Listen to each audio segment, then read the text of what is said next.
मनहूस आदमी। विजयनगर राज्य के एक गांव में रमैया नामक व्यक्ति रहता था।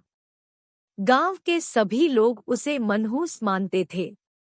उनका मानना था कि यदि सुबह उठकर किसी ने सबसे पहले रमैया का चेहरा देख लिया तो उसे पूरे दिन भोजन नसीब नहीं होगा।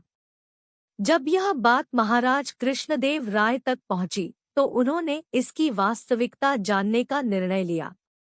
उस रात रमैया को राजमहल बुलाया गया और महाराज के कक्ष के सामने वाले कक्ष में उसके रहने की व्यवस्था की गई। रात भर रमैया उस कक्ष में सोया। अगली सुबह महाराज कृष्णदेव सीधे रमैया के कक्ष में गए और उसका चेहरा देखा। दिन का प्रारंभ रमैया का चेहरा देखने के बाद अब महाराज को देखना था कि उनका दिन कैसा गुजरता है। उस दिन दरबार में जाने के पूर्व वे भोजन के लिए बैठे ही थे कि उन्हें तुरंत किसी आवश्यक मंत्रणा हेतु बुलवा लिया गया। वे बिना भोजन करे ही दरबार चले गए। दरबार की कार्यवाही जो प्रारंभ हुई तो देर रात तक चलती रही।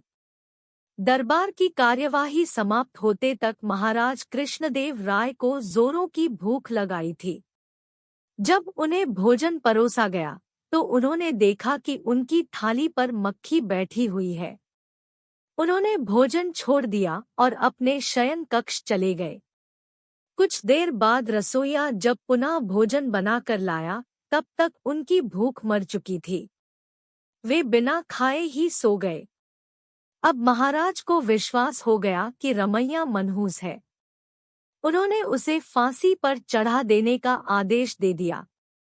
रमैया की फांसी की बात जब उसकी पत्नी तक पहुंची तो वह रोते रोते तेनालीराम के पास गई और उससे सहायता की गुहार लगाई।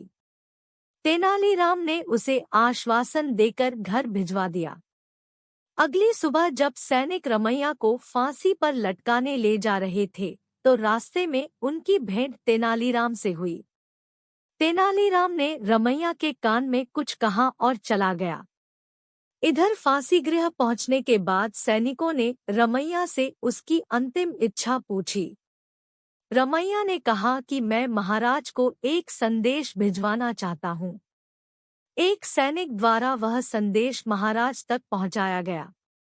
संदेश इस प्रकार था, महाराज, सुबह सबसे पहले मेरा चेहरा देखने से किसी को पूरे दिन भोजन नसीब नहीं होता, लेकिन महाराज आपका मुंह देखने पर तो जीवन से हाथ धोना पड़ता है।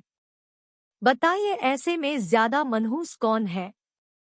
संदेश पढ़ने के बाद महाराज को अपनी अंधविश्वासी सोच पर शर्म आई। उन्होंने सैनिकों से कहकर रमैया को बुलवाया और पूछा कि उसे ऐसा संदेश भेजने का परामर्श किसने दिया था। रमैया ने तेनालीराम का नाम लिया। महाराज तेनालीराम की बुद्धिमत्ता से बहुत प्रसन्न हुए।